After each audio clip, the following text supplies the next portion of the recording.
तो हमारा यहाँ पे जो ऑब्जेक्टिव है कि maximum height inside capillary tube कितना रह सकता है, तो हमने ये रेडियस कम रहेगा दिखाने के लिए ज़्यादा बनाया। रेडियस ऑफ मेनिस्कस है R1 R2, दूसरा सरफेस हमने ये ले लिया और इनका जो हाइट है वो हमने मान लिया H मान लिया। अब एक बात देखो, यहाँ से मूव करते हैं, यहाँ एटमॉस्फेरिक प्रेशर है, इधर भी एटमॉस्फेरिक प्रेशर है। बात को समझना बेटा, यहाँ से हम मूव कर रहे हैं, सरफेस टेंशन T है, तो इसके जस्ट इनसाइड प्रेशर कितना होगा, जो हम ब्लू से दिखा रहे हैं 1 पॉइंट पे कितना प्रेशर होगा हर्षित, 1 पे दिव्यम, 1 पे प्रेशर कितना होगा भावुक, बोलो बेटा। Very good very good very good.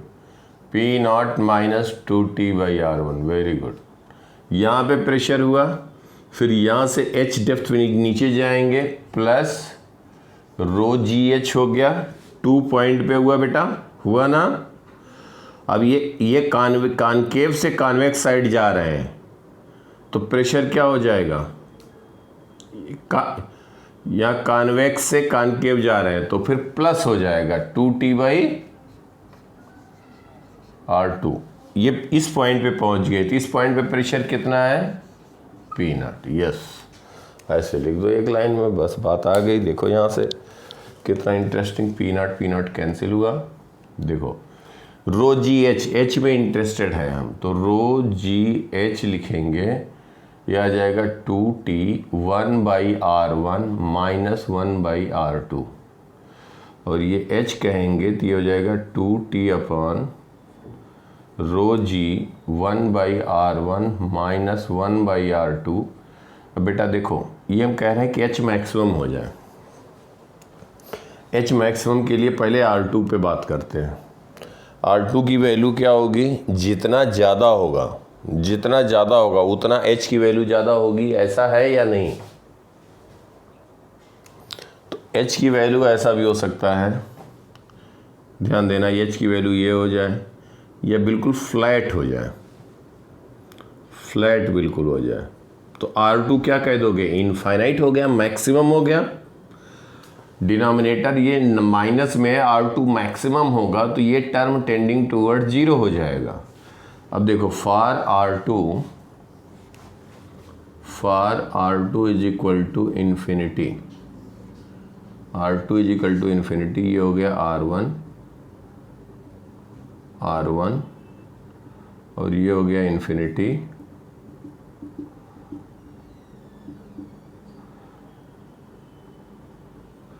ये हो गया आपका H, हो गया ना बेटा।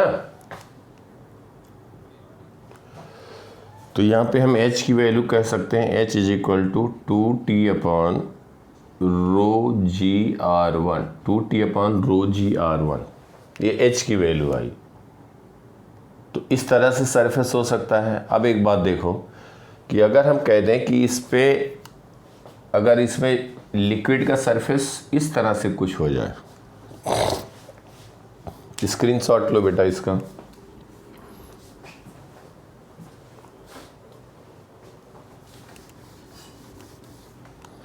अगर हम इसी का सरफेस ये दिखाएं, ये R1 है और इधर R2 ऐसे हो जाए, इसका ये हो गया R1 और ये हो गया R2, तो हम फिर क्या लिख सकते हैं, इसके अंदर है लिक्विड या वाटर कह दिया जाए, और डेंसिटी उसी लिक्विड के लिए लिया जाएगा। तब बेटा R2 क्या लिखोगे, माइनस R2 लिखोगे,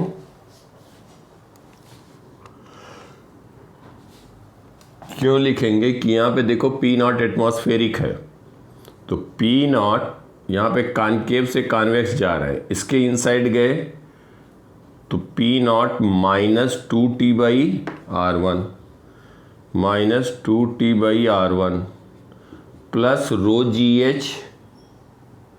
ρGH हो गया बेटा, यहाँ से हाइट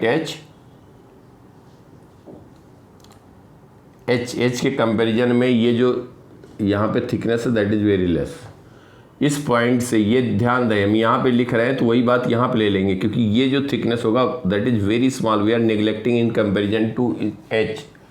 इसलिए नेग्लेक्ट कर रहे हैं कि ट्यूब कुछ इस तरह से होगा जैसा कि हमने पहले बताया, और यहाँ पे ये इस तरह से, यहाँ पे इस तरह से, तो एच के कंपेरिजन में हम इस बात को नेग्लेक्ट कर देंगे जो इसका रेडियस होगा, लेकिन दिखाने के लिए यहाँ पे ऐसे बना रहे हैं। तो ये एच यहाँ पे आ गया, इसके बाहर जैसे जाएंगे, कॉनकेव से कॉन्वेक्स साइड जा रहे हैं, तो -2t/r2 again is equal to P nought. P nought cancel होगा तो रो जी एच यही आएगा, rho G H is equal to 2t लिखेंगे 1/r1 + 1/r2। समझ में आ गई बात बेटा? वही हमने कहा कि अगर ये सरफेस कर्व्ड इस तरह से होगा तो r2 की जगह माइनस आ जाएगा टर्म, यही प्लस हो जाएगा। समझ में आई बात? बोलो सोमिल, अभिषेक, जानवी, समझ में आ रहा अच्छे से? तो यहाँ से h कह दोगे 2t/ρg 1/r1 + 1/r2। अब ये हम कहें कि h की वैल्यू मैक्सिमम कब होगी?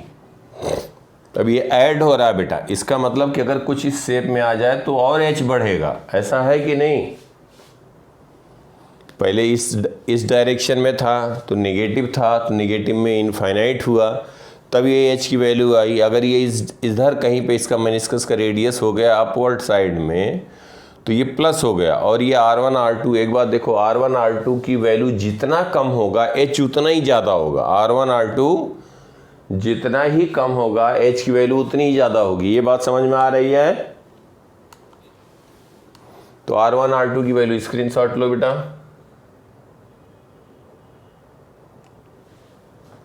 लिया?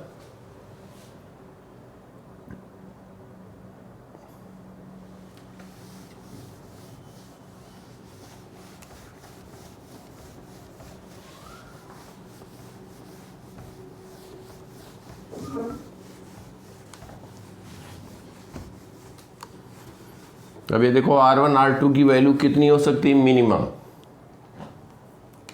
r1 r2 दोनों, ध्यान देना, ये हेमिस्फीयर हो जाए। क्या हो जाए? तो इसमें जो r1 है वही क्या हो जाए? r1 जो हो जाए, r1 की value radius of meniscus tube के बराबर हो जाए। ये r, ये r2 के बराबर हो जाए बेटा।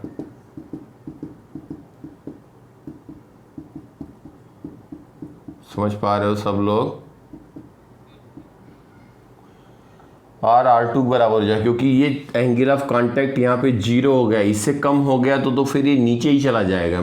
अब ये वैल्यू मिनिमम जो r हो सकता है वो यही हो सकता है। अब इससे कम होने का मतलब हो गया कि जैसे हम कहें मरकरी ड्रॉप है, मरकरी ड्रॉप अगर हम यहाँ पे छोड़े और इसका रेडियस कम है तो फिर सीधे फ्री फॉल हो जाएगा। समझ पा रहे हो बात को?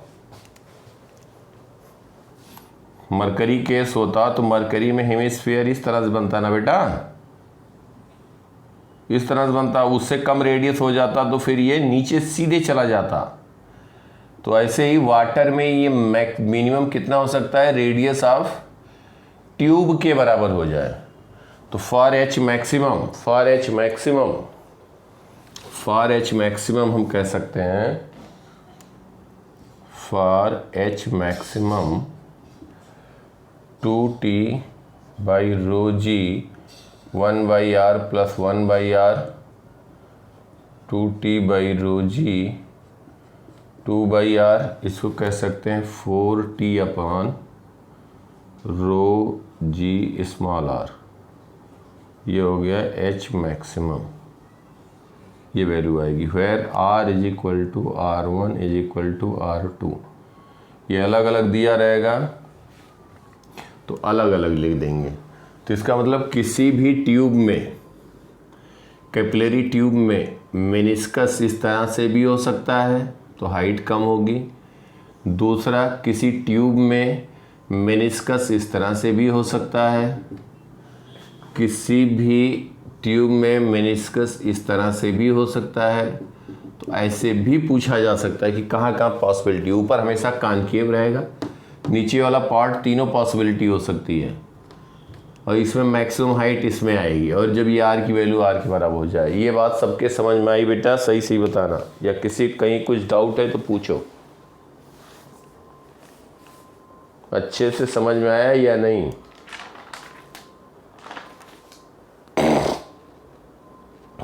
बोलो बेटा।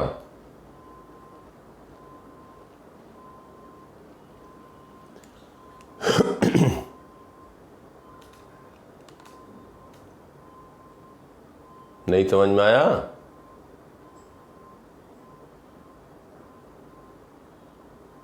नहीं आया? आवाज आ रही है?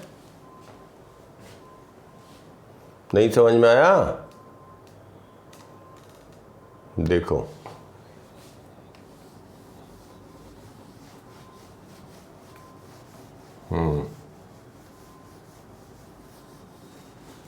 देखो और तरीके बता रहा हूँ, वही तो समझना था। देखो, अगर मान लो, सब लोग ध्यान दो, ये रेडियस है R1, ये हमने कह दिया R2, तो इसके अंदर लिक्विड है, सरफेस टेंशन, अभी ध्यान देना, सरफेस टेंशन इस पे T इधर एक्ट करेगा, इस पे T इधर एक्ट करेगा, ये एंगल हो गया थीटा, ये हो गया थीटा, इसका जो रेडियस होगा स्मॉल r, ये हो गया थीटा, 90 माइनस थीटा, ये थीटा हुआ, ये हो गया स्मॉल r, ये थीटा, ये R1, तो small r can be written as R1 cos theta. ठीक है? अब इस पे देखो, जो सरफेस टेंशन के कारण फोर्स लग रहा है T cos थीटा ऊपर लग रहा है। क्या लग रहा है? T cos थीटा ऊपर लग रहा है, और T cos थीटा ये जो स्फेरिकल सरफेस है जिसका रेडियस स्मॉल r है, तो T cos theta, T cos theta, T cos theta दूसरे तरीके से बता रहा हूँ, T cos थीटा ऐसे लग रहा होगा, तो अपवर्ड फोर्स इस पर कितना लग रहा है? T cos theta into 2 pi small r लग रहा है ना? इस पे जो होगा, देखो, tangent between liquid solid surface and solid surface, tangent between liquid solid surface and solid surface, इसको कह दें थीटा, मान लेते हैं थीटा, ये थीटा कह दें, इधर हो गया T, ये हो गया T, ये एंगल हो गया थीटा, तो यही बात आ गई। इसका रेडियस ऑफ मेनिस्कस R2 कह दें, या R1 ही रहने दें, ये θ1 θ2 भी ले सकते हैं, तो हम थीटा थीटा सेम मान ले रहे हैं, रेडियस ऑफ मेनिस्कस भी सेम मान ले रहे हैं, मान सकते हैं। तो इसका क्या होगा कि T cos थीटा, यहाँ पे देखो T cos थीटा ये वर्टिकल डाउनवर्ड डायरेक्शन में होगा, तो minus T cos theta into क्या कह दोगे? 2 पाई r, 2 पाई स्मॉल r। अगर ये दोनों सेम होंगे मेनिस्कस इस तरह से, तो net vertical force, net downward force हो गया 0। तो ये जब नेट फोर्स वर्टिकल डायरेक्शन में 0 हो गया, तो इसका वेट बैलेंस करेगा दिस माइनस दिस।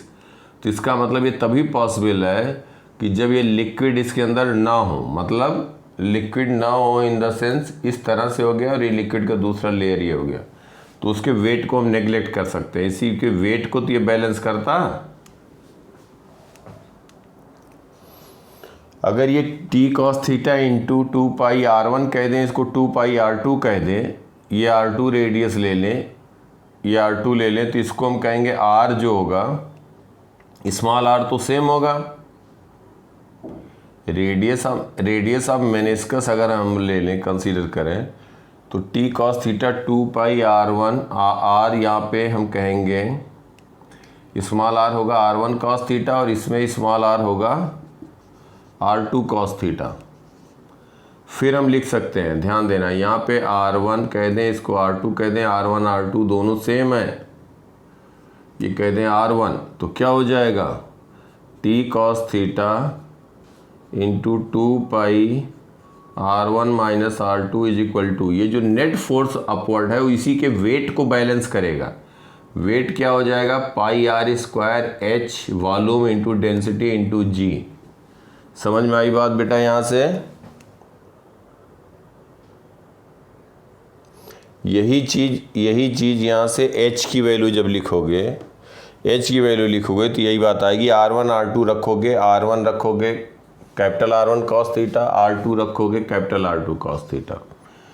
तो एक बात देखो, ध्यान समझो, इस पे वर्टिकल डायरेक्शन में सरफेस टेंशन के कारण फोर्स लग रहा है, इस पे नीचे की डायरेक्शन लग रहा है, तो दिस फोर्स सरफेस टेंशन के कारण force minus this is equal to weight of liquid column. अगर इसी का ये हम कह दें कि, ध्यान देना, इसी का अगर सरफेस टेंशन दोनों केस में अपवर्ड डायरेक्शन में लग रहा हो, सरफेस टेंशन दोनों पे अपवर्ड डायरेक्शन में लग रहा हो, तब क्या होगा, तो दोनों का जो सम होगा फोर्स का वो इसके वेट को बैलेंस करेगा। तो ये बताओ कि जब दोनों फोर्सेस अपवर्ड लग रहे होंगे तो जो इसका वेट बैलेंस करेगा, तो इसकी वेट में क्या होगा कि इसका हाइट जो होगा, डेंसिटी सेम है, रेडियस ट्यूब कोई सेम है, तो इसका एच ही तो बढ़ेगा, तभी तो वेट बढ़ेगा। तो मैक्सिमम हाइट के केस में तीनों में से कौन सा केस होगा, थर्ड वाला। इसमें तो सरफेस टेंशन इधर एक्ट किया, ये कैंसिल आउट हो गया, इसमें सरफेस टेंशन का कंपोनेंट वर्टिकल लगा, इसमें वर्टिकल लगा, इसमें डाउनवर्ड लगा, पूरे स्फेरिकल सरफेस पे, ये सर्कुलर सरफेस पे, तो इसमें सबसे कम यहाँ पे होगा, उससे ज़्यादा इसमें होगा, सबसे ज़्यादा हाइट इसमें होगी। समझ में आई बात? तो वही चीज़ हमने कंसीडर किया और क्या लिख दिया, यही केस हमने कंसीडर किया कि जिसमें रेडियस ऑफ कर्वेचर दोनों कॉनकेव अपवर्ड हो। स्क्रीनशॉट लो इसका, लिया?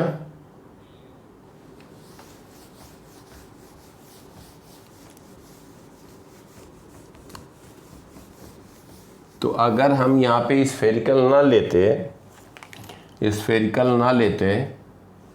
तो हम इसका रेडियस ऑफ मेनिस्कस ये कहते हैं आर कहते हैं इसका रेडियस ऑफ मेनिस्कस, ये एंगल ऑफ कांटेक्ट थीटा कहते हैं, और इस पे जो टी लग रहा होता, T cos theta circular path small R पे लग रहा होता, अभी बनाया, ये हो गया कैपिटल आर स्मॉल आर, ये थीटा आएगा, तो small R is capital R cos theta. तो हम कहते हैं T cos theta into 2 pi small R plus, वही बात इसके साथ हो जाएगी, यहाँ पे सरफेस टेंशन लग रहा होगा, T cos theta into 2 pi small R is equal to pi R square H into rho into जी।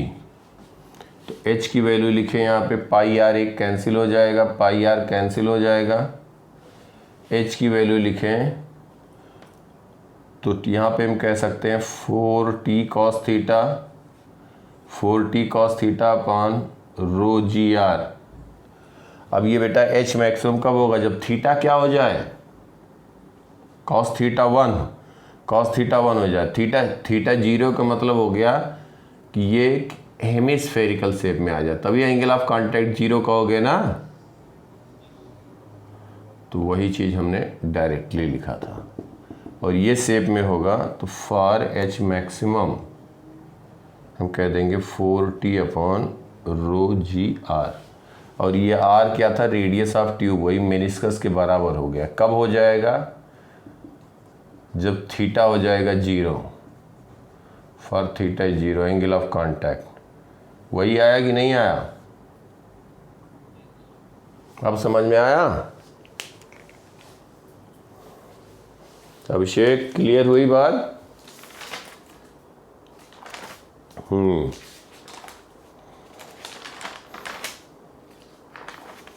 बाकी कुछ क्वेश्चन दिया था तुम लोगों को सॉल्व करने के लिए, अभी हम पहले ख़त्म कर दें थ्योरी। इसमें ये बताओ, एटमाइज़र वगैरह हमने बता दिया था, साइफन, हाँ, तो अब लिख लो viscosity. Viscosity,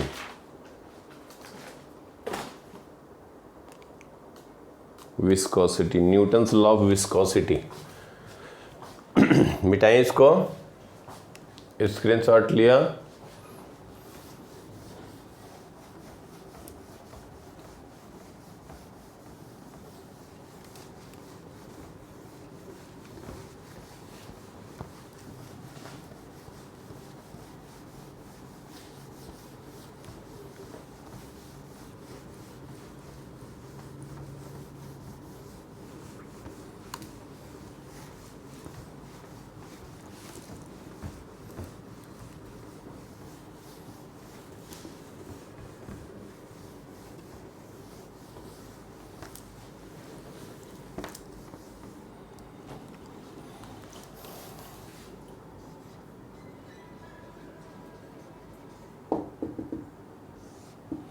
viscosity, viscous liquid बेटा होता है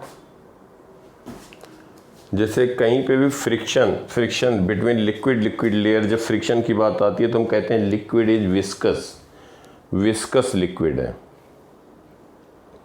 ठीक है, तो जैसे क्या होता है मोबिल ऑयल हुआ, जैसे मोबिल ऑयल, इंजन ऑयल, इस तरह के जो लिक्विड होते हैं इनको हम कहते हैं विस्कस लिक्विड। तो क्या होता है कि जैसे विस्कस लिक्विड, एक होता है laminar flow,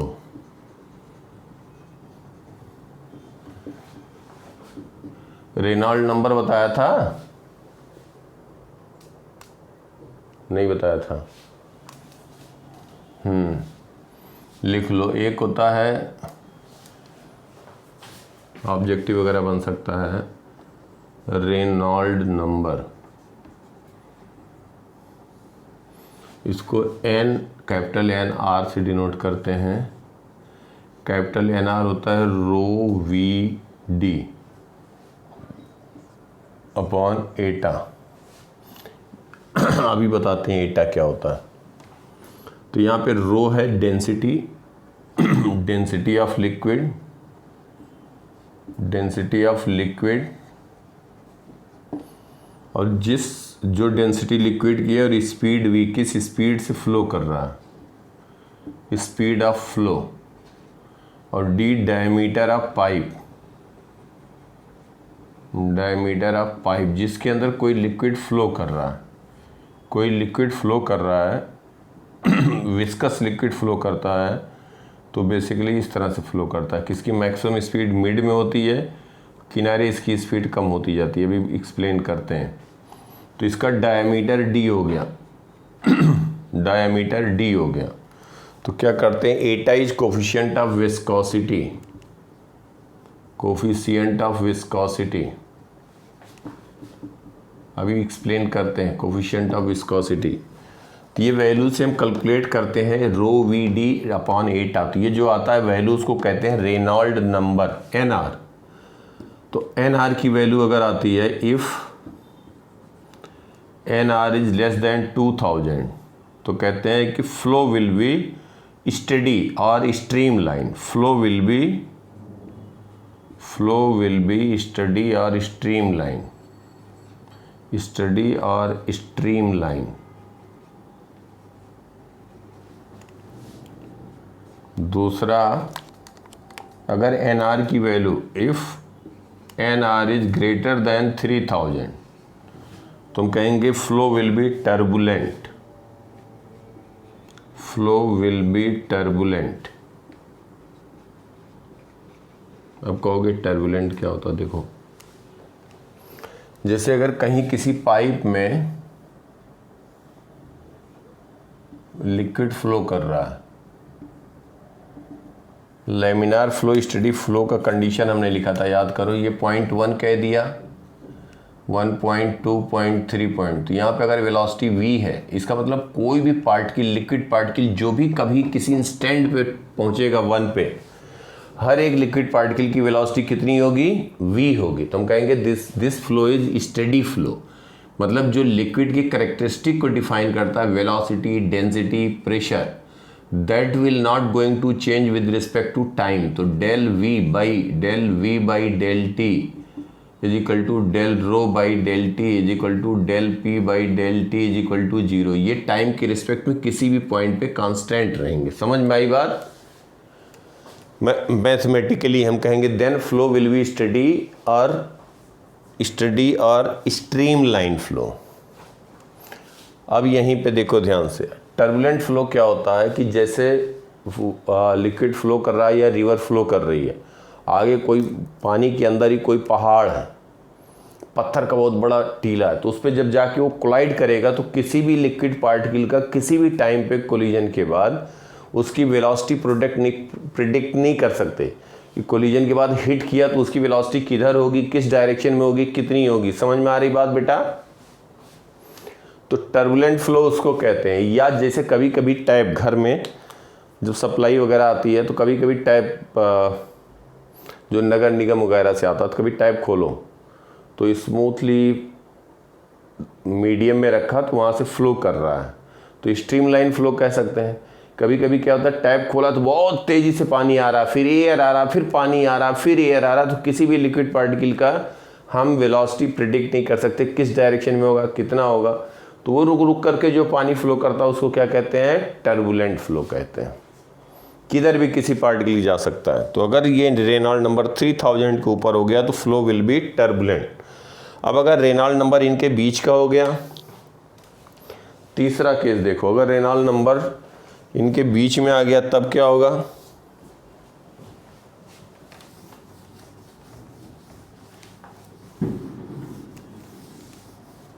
if Reynold number is greater than, third case, if greater than 2000 less than 3000, then if Reynolds number is greater than 2000 less than 3000, then flow will be unstable. Flow will be unstable. Unstable का मतलब हो गया कि ये हम नहीं कह सकते बेटा कि ये टर्बुलेंट होगा या स्ट्रीम लाइन होगा। कभी स्ट्रीम लाइन होगा या स्टडी फ्लो होगा, steady some time turbulent, some time turbulent, तो उसको अनस्टेबल फ्लो कहते हैं। मतलब प्रिडिक्ट नहीं कर सकते, कभी स्टडी फ्लो करेगा, कभी टर्बुलेंट, कभी स्टडी फ्लो, तो उसको हम कहते हैं अनस्टेबल फ्लो। तो ये रेनॉल्ड नंबर होता है। अभी बताते हैं कोफिशिएंट ऑफ विस्कोसिटी क्या होता है। समझ में आई बात बेटा यहाँ तक? इसको स्क्रीनशॉट लो, मिटाऊं, बोलो।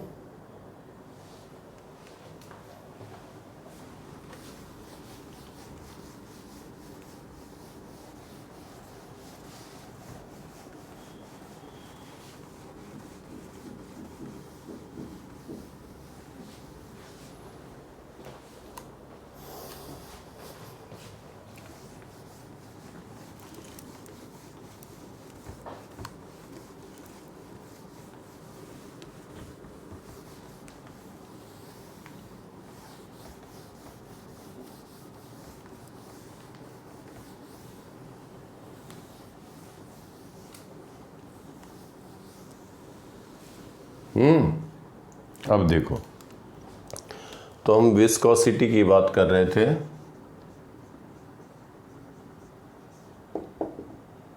तो क्या होता है, विस्कस लिक्विड जो होता है, विस्कस लिक्विड लेयर में जो फ्रिक्शन फोर्स होता है, तो हम कहेंगे कि इसके पहले जैसे वाटर या कोई लिक्विड हम बात कर रहे थे स्टडी फ्लो के लिए, स्ट्रीमलाइन फ्लो के लिए, तो उनके लिक्विड लेयर के बीच फ्रिक्शन हम कंसीडर नहीं कर रहे थे। लेकिन अगर कोई भी लिक्विड इस तरह से फ्लो कर रहा, ध्यान देना कि जिसमें जैसे ये हॉरिजॉन्टल सरफेस है, इस पे हम कहें कि कोई भी विस्कस लिक्विड है तो इसकी वेलोसिटी जो टॉप मोस्ट लेयर होगा उसकी वेलोसिटी सबसे ज़्यादा होगी, फिर नीचे वाले की होगी, फिर उससे कम वाले की होगी, फिर उससे कम वाले की होगी, फिर उससे कम वाले की होगी, फिर इससे कम होगी, और जो यहाँ कांटेक्ट में होगा उसकी वेलोसिटी 0 होगी। ऐसा इसलिए होगा कि जो लिक्विड लेयर है उनके बीच फ्रिक्शन फोर्स लग रहा है, तो इसको हम कहते हैं कि लेमिनार फ्लो। अब एक बात देखो, जो सबसे टॉप मोस्ट पॉइंट पे होगा उसकी वेलोसिटी होगी v, और जो यहाँ पे सबसे लोएस्ट पॉइंट पे जो लेयर कांटेक्ट होगा उसकी वेलोसिटी होगी 0। अगर ये हम कह दें हाइट h, तो v/h जो कहते हैं, v/h कहेंगे, इसको कहते हैं वेलोसिटी ग्रेडियंट। क्या कहते हैं? Velocity gradient. Velocity gradient, velocity gradient, या इसको y कह दिया जाए, y कह दें तो v/y वेलोसिटी ग्रेडियंट हो गया।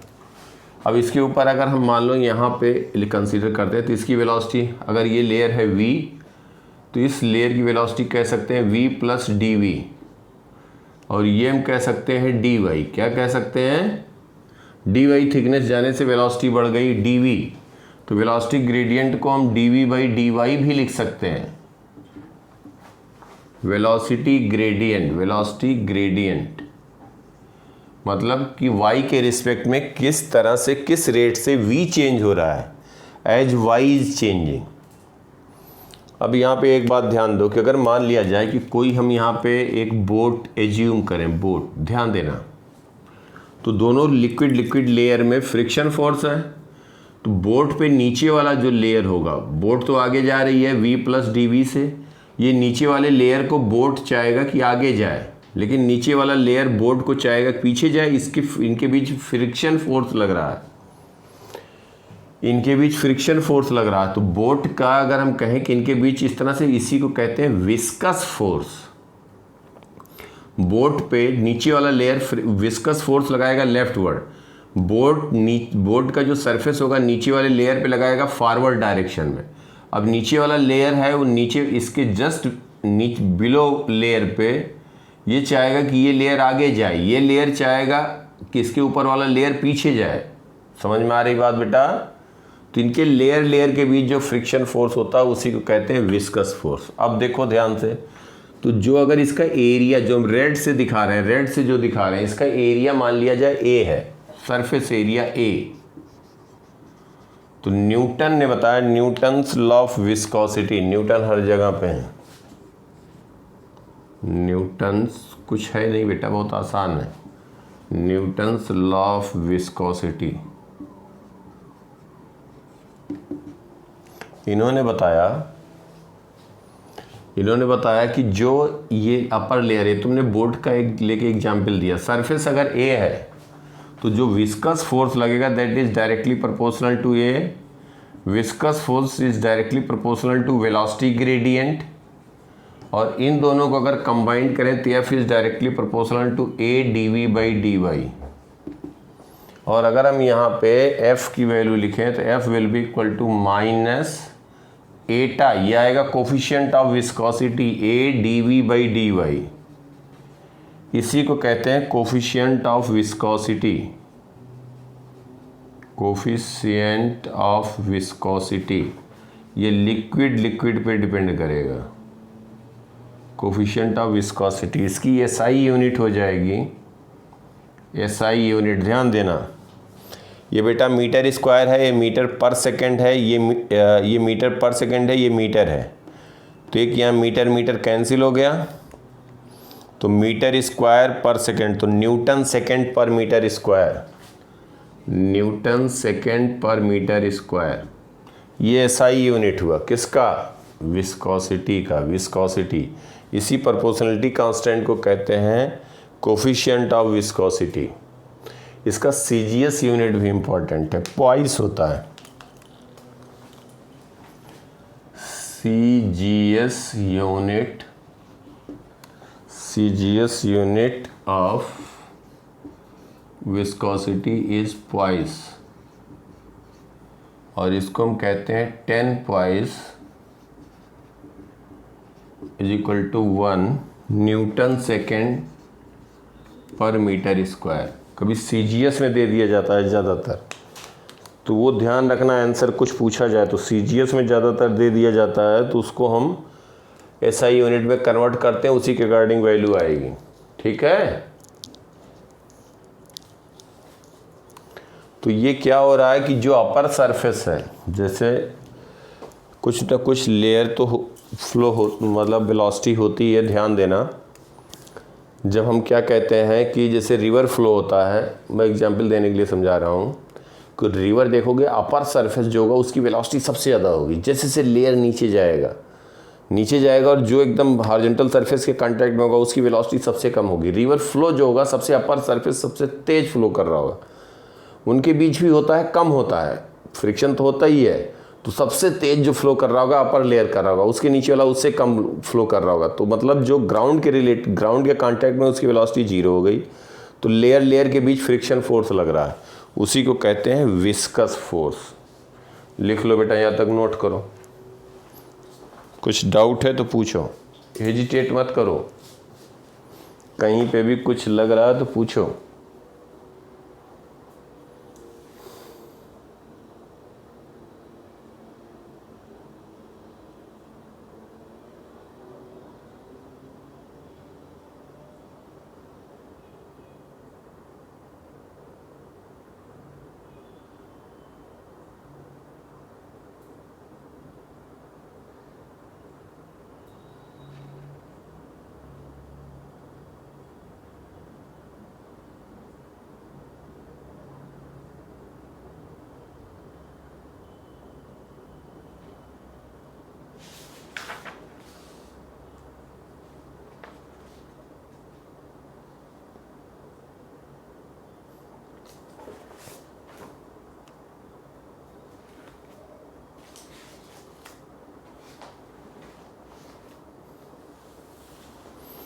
समझ में आया बेटा ये कि नहीं?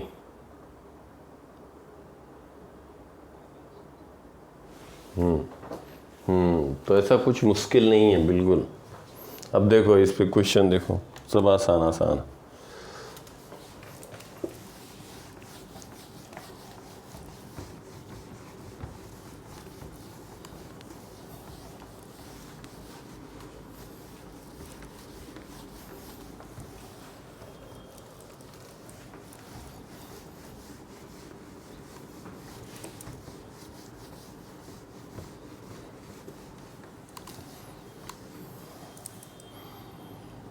थोड़ा ध्यान देना, जैसे हम कहें इस पे 2 वर्टिकल वॉल ले रहे हैं, ऐसे वर्टिकल वॉल ले रहे हैं, वर्टिकल वॉल, और उनके बीच में एक प्लेट है। 2 वर्टिकल वॉल है, फिक्स है, 2 वर्टिकल वॉल बिल्कुल फिक्स है, इनके इसका एरिया ये है, और उनके बीच में एक प्लेट है, उसका भी एरिया ये है। अब जब 2 वॉल है उनके बीच में एक प्लेट रख दिया गया तो 2 साइड हो गया, एक साइड हमने अलग लिक्विड रखा, एक साइड अलग ही लिक्विड रखा, उसका टॉप व्यू दिखा रहे हैं, उसका टॉप व्यू दिखा रहे हैं। वॉल को, फिक्स्ड वॉल को हम ऐसे दिखा रहे हैं, ये टॉप व्यू है। इनके बीच का डिस्टेंस है h, ये तो कांस्टेंट रहेगा। अब क्या कर रहे हैं कि इनके बीच हम एक प्लेट रख रहे हैं सेम एरिया का, मतलब जैसे हमने बताया 2 वर्टिकल वॉल हैं, फिक्स है, और उनके बीच में एक प्लेट है। तो जब हम दोनों में लिक्विड सेम हाइट तक फिल करेंगे तो जो भी एरिया लिक्विड कांटेक्ट में आएगा वॉल के, दोनों का एरिया जो भी कांटेक्ट में आएगा वो एरिया हम कह रहे हैं ए। जितने भी कांटेक्ट में आएगा दोनों की अगर सेम हाइट होगी तो एरिया ए होगा। जैसे बेटा एक ये है वॉल, एक ये है वॉल, इनके बीच में रख दिया, तो जिस हाइट तक लिक्विड फिल करेंगे, जिस हाइट तक लिक्विड फिल करेंगे दोनों साइड पे जिस हाइट तक फिल करेंगे तो ये एरिया तो सेम रहेगा ना, समझ पा रहे हो? और वही वॉल का भी उतना ही एरिया होगा। अब ये कहा गया प्लेट पे कि इस पे हम फोर्स लगाएं, मतलब कि इस तरह से फोर्स लगाएं कि ये कांस्टेंट वेलोसिटी से मूव करें। Velocity of plate should remain constant, velocity of plate constant हो जाए। अब पूछा गया है कि इसको वॉल 1 कह दें, इसको 2 कह दें। फाइंड, फर्स्ट पार्ट पूछा गया, distance of plate from wall 1 so that viscous force exerted by both liquid, इसका coefficient of viscosity eta 1 है, इसका eta 2, so that viscous force exerted by both liquid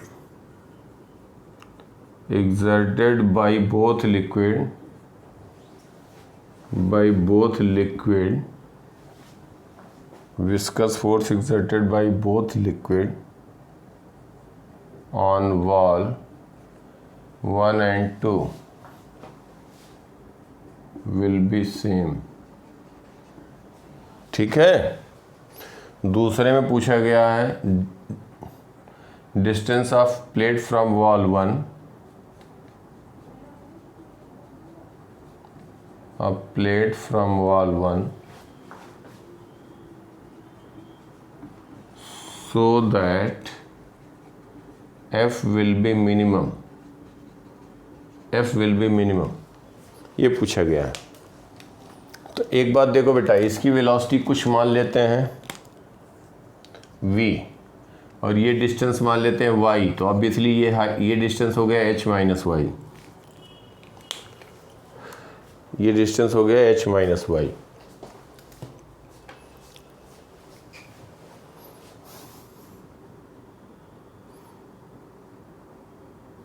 screenshot ले लिया बेटा?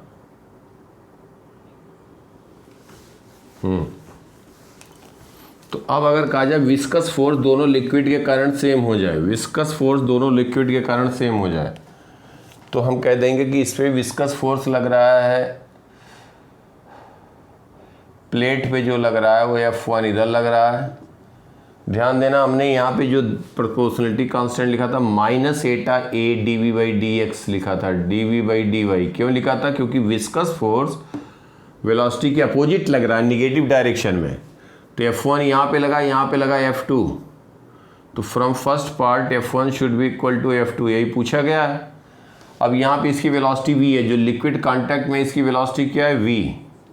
तो v अपॉन वेलोसिटी ग्रेडियंट क्या होगा? यहाँ पे 0 है तो v बाई वाई, ये वेलोसिटी ग्रेडियंट हुआ area a। Let area be, area is a, eta 1, ये F1 हो गया। ये समझ में आ रही बात बेटा सबको? माइनस एटा 1 जो प्लेट पे due to liquid 1 viscous force लग रहा है, लेफ्ट वर्ड लग रहा है, minus eta 1 area v by Y. और दूसरे लिक्विड के कारण जो प्लेट पे लगेगा वो क्या लगेगा? Minus eta 2 area into V by H minus Y. तो यहाँ से y आ जाएगा बेटा, यहाँ से y आ गया सीधा। y कितना आ जाएगा?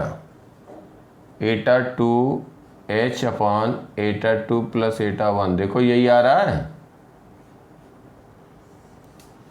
देखो जल्दी से लिखो बस। ये हो गया किस पे? Viscous force. जब ये हाइट होगी तो viscous force will remain same. एटा 2 या एटा 1 आएगा। अब देखो चेक करो एक बार y की वैल्यू।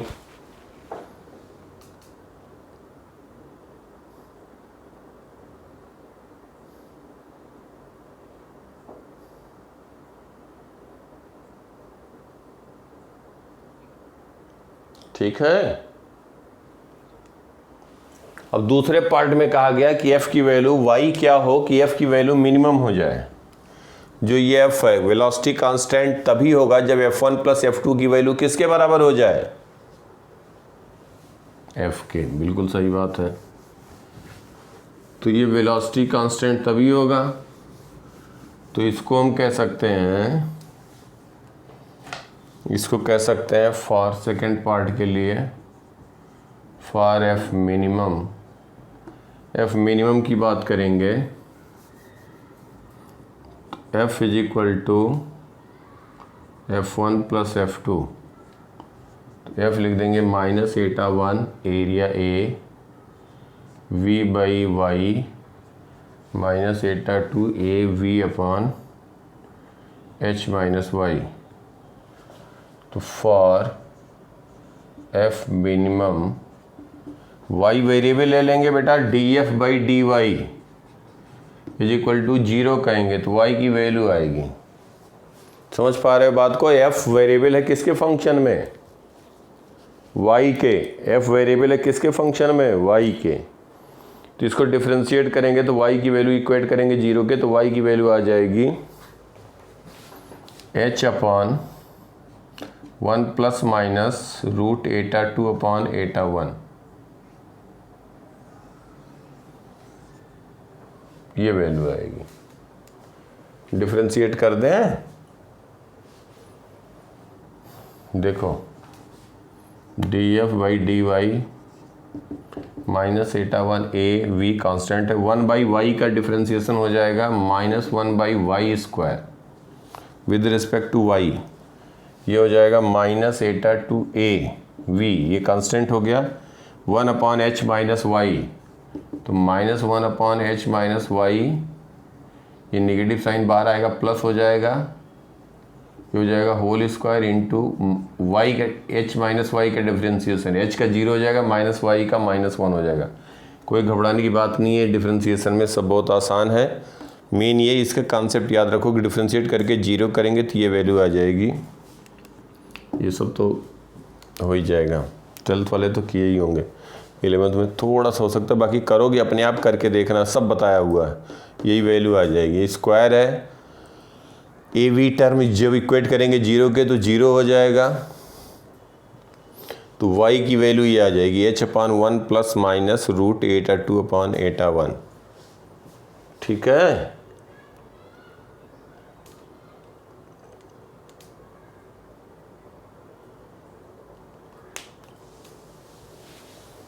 तो इसमें बताओ नेगेटिव साइन नहीं हो सकता, क्यों नहीं हो सकता?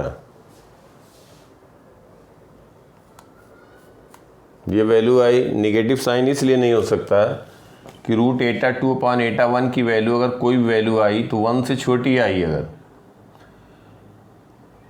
या ज़्यादा आया है, कम आया, कुछ भी आया, अगर ये वैल्यू 1 से कम आई तो डिनोमिनेटर 1 से कम हो गया तो y h से ज़्यादा हो जाएगा, और इनके बीच का मैक्सिमम डिस्टेंस कितना है, h, तो h से ज़्यादा हो नहीं सकता प्लेट का पोजीशन, तो नेगेटिव साइन नहीं कंसीडर करेंगे। ये वैल्यू क्या हो गया, 1 से ज़्यादा हो गया तो ये निगेटिव आ जाएगा, टोटल निगेटिव आ जाएगा, निगेटिव भी नहीं हो सकता, तो y जो होगा 0 से ग्रेटर, y जो होगा 0 से ग्रेटर लेस देन h ही होगा। तो यहाँ पे हम पॉजिटिव, यहाँ पे हम कहेंगे negative sign we will not consider, will not be considered, not taken, since h is since y is lesser than h। समझ गए बात ना? तो y जो लिखोगे, y जो करेक्ट आंसर होगा h upon 1 minus eta 2 upon एटा 1, ये आ जाएगा y, ठीक है।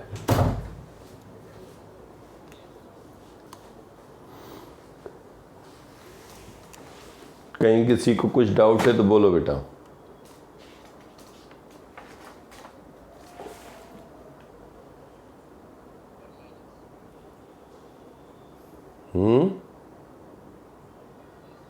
सॉरी 1 प्लस, हाँ निगेटिव विल नॉट कंसीडर, तभी तो h से कम आएगा बिल्कुल।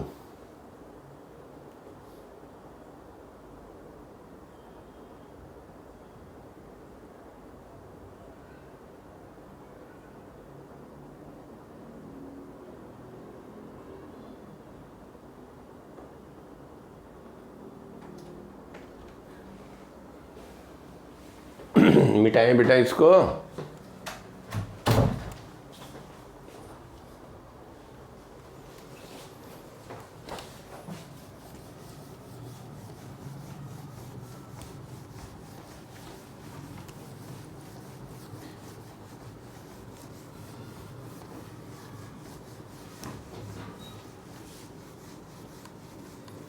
नेक्स्ट देखो स्टोक्स लॉ।